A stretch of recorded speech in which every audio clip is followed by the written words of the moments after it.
name's Rob Thayer from Salem State University in Salem, Mass. I've been with the university for about 14 years now. I oversee the Clipper Card office. It has multiple functionalities, including card production, meal plan management, off-campus vendor relationships, on-campus vendor relationships, kind of the gambit of pretty much anything. And part of that, we now have mobile stuff and all kinds of technology behind the scenes that makes hopefully our students' lives a little bit better. One of the things I enjoy with going through the data is it just kind of always paints a decent picture on, where the usage is, maybe some locations we need to work with the vendor to upgrade some of the units, if it's an actual vending machine or beverage machine. Especially when we were looking to upgrade some of that hardware, it turned out it was the easiest way was just look at the data, see which machines we should switch out first compared to the other ones, and then even relocate them to new locations.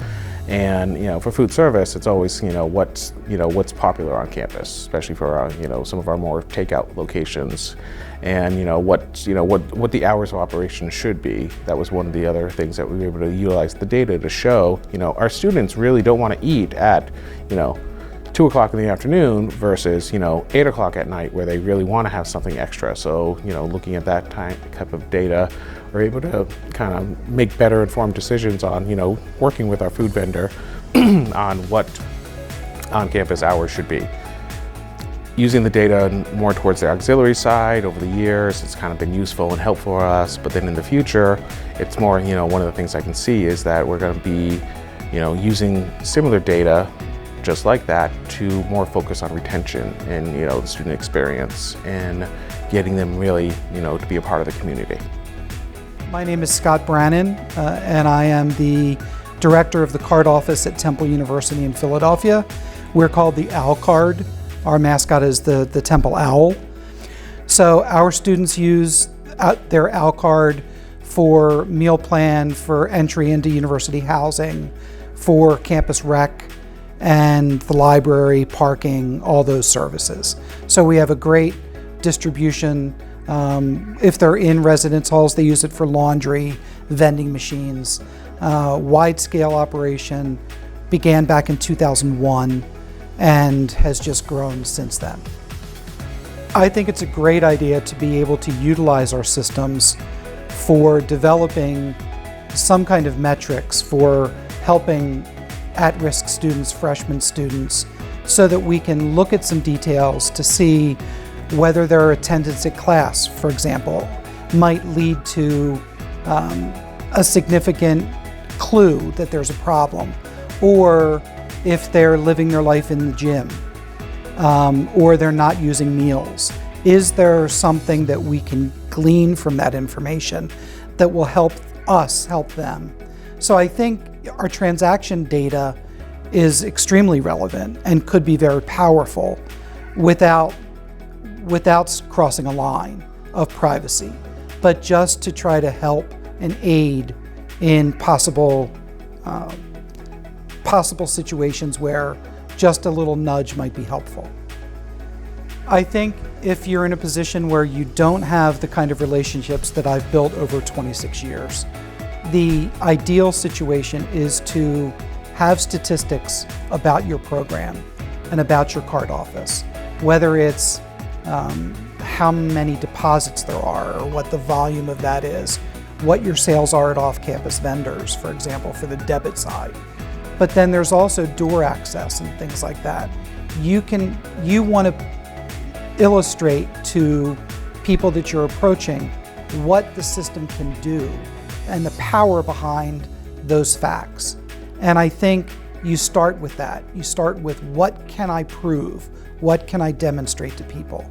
And as you work your magic to illustrate that and to give people a sense of what's available to them, you then just tailor it to student direction and say, this is what I'm looking to do and this is why I'm looking to do it. And I can support it with this amount of fact. I'm Mikhail Ilin. I run the REM card program at Suffolk University in Boston. We are an institution right in downtown with about an enrollment of about 8,000 students, and we take care of access control, meal plans, declining balance, laundry, paper cut, vending, those types of services. In terms of emergency management, we do a lot of data mining for the university police. When a student hasn't been heard from in a while, we would look at their transaction history, see if they purchased anything anywhere, and then relay that information to the university police. If we don't see any transaction history, we would look at access control to see whether or not they even swiped into the building, and if so, when was the last time they swiped into the building, and hopefully direct the university police to that building. If everything else fails, then we'd look at the Wi-Fi history online, and we can figure out when and where the device was registered last on campus and direct the university police to that location. So proactively, we would like to identify some parameters where it would indicate that the student is potentially in trouble. And hopefully after those parameters are identified, we'd like to set up some alarms so that if a student meets one or multiple of those parameters, it would send an alarm for us, an SUPD, to go out and locate a student to make sure that they are okay, do a well-being check before the parent calls up and says, "Where is my student?" or before the university police is in the reactive mode trying to frantically locate a student. SUPD is very proactive in that. So SUPD always comes to us to get some data on students that they may want. The retention committee is always looking to enhance activities on campus. Campus involvement folks always trying to get the sense of who's attending, where they're attending, when they're attending. Dining services, high-level dining services folks are looking to see which dining hall gets the most traffic and why. And even more granular than that, dining services would like to know, once they're in a dining hall, what is it that they buy? So one of our core functions is to generate the reports from transaction systems for various departments across campus. It's not unusual for us to generate 2 or 3 reports a week. So that became a core function of our operation. The data that we hold in our transaction processing systems has tremendous potential toward increasing or enhancing student retention. I see that as a core function that we've already been using for a while, but there's a lot more room for improvement in terms of getting the data out to the people that need to see the data, to hopefully meet the student needs a little bit better, which will then translate into student satisfaction and ultimately translate into greater student retention and a better ability of the university to cater to the population that we want to bring on campus.